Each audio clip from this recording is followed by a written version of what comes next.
দিদি ভালো তো। বাংলাকে গুজরাট হতে দেবেন না, কিন্তু বাংলার লোক গুজরাট, বাংলার লোক ইউপি, বাংলার লোক দিল্লি গিয়ে কাজ করছে। ঠেকাতে পারছেন? বাংলাকে গুজরাট হতে দেবেন না।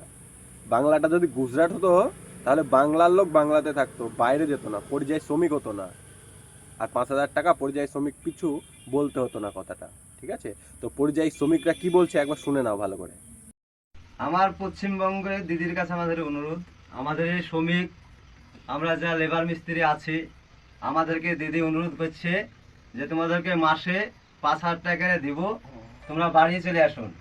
তা আমার দিদির কাছে প্রথম প্রশ্ন, যে দিদি আমরা যে রেট পাচ্ছি এখানে, সেই রেটটা আপনি করে দেন। আপনার কাছে অনুরোধ, মিস্ত্রি 1,200 টাকা, লেবার 1,000 টাকা, প্রত্যেক শনিবার শনিবার আমরা পেমেন্ট পাই।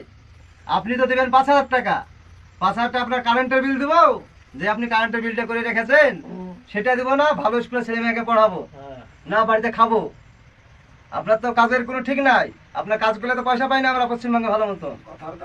হ্যাঁ, আপনার তো কোনো কথার দাম নাই। আপনি যে ধোকা দিয়ে রাখছেন আমাদের কি হবে 5,000 টাকায়?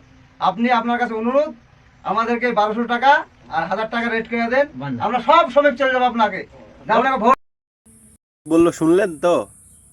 বাংলাতে যদি আজকে গুজরাট হতো বা বাংলায় যদি কোনো কারখানা থাকতো, তাহলে লোকে এই দান নিত না, যে লক্ষ্মী ভাণ্ডার, এই ভাণ্ডার, ওই ভাণ্ডার। হ্যাঁ চলতো, কিছু একটা চলতো, বাট এত কিছু দান চলতো না। বাংলাকে গুজরাট হতে দেবো না, আর মানুষ সেটাতেই মেতে গেল। যা এবার বাইরে গিয়ে খেটে খা, দেশে থাকতে চুলকানি ওঠে। একটাই কথা, দিদির কথাতে কেউ পরিযায়ী শ্রমিক বাড়িতে আসবে না। তো এটা শুনে খুব ভালো লাগলো, কারণ এই দেশের থেকে ও বিদেশে প্রচুর পয়সা, প্রচুর পয়সা। এখানে যা ইনকাম করতে পারবে না, ওখানে তার থেকে ডবল ইনকাম করে দেখাতো ওরা। তো খুব ভালো লাগলো। তো সকলকে ভালো থাকবেন, সুখে থাকবেন। জয় শ্রীরাম।